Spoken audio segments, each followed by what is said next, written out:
জুলাই মাসের শুরু, তাই আজ থেকে ভেবেছি আমি রেগুলার ভ্লগ আপলোড করব। জানি না কতটা কথা রাখতে পারবো, বাট চেষ্টা করব। ঘুম থেকে উঠে রেডি হয়ে চলে গেলাম ফার্স্ট ফ্লোরে। আমাদের ওখানে একটা ক্যানভাস পেন্টিং রেডি করছিলাম, সেটা কমপ্লিট করে চলে গেলাম সেকেন্ড ফ্লোরে, যেখানে তৈরি হচ্ছে আমাদের ওয়েডিং জংশনের শোরুম। তোমরা সবাই এতক্ষণে জেনেই গেছো। তো কাজ দেখে আমি আবার যখন দোতলায় নামলাম, মানে আমাদের ফার্স্ট ফ্লোরে নামলাম, তখন দেখলাম আমার ছানাপোনাগুলো একটু হাইলাইট করছে।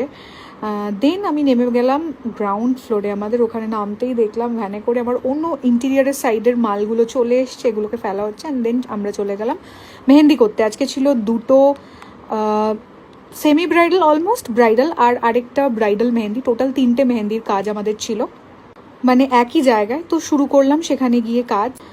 তো মোটামুটি 2টো থেকে 7:30 8টা অবধি এখানেই আমরা কাটালাম। আমি কাজটা আরও পরিষ্কার করে তোমাদের সাথে ভিডিওতে শেয়ার করবো এবং ছবিও পোস্ট করব, তোমরা ভালো করে দেখতে পাবে তাহলে কাজটা। পিয়ালির দিদির বিয়ে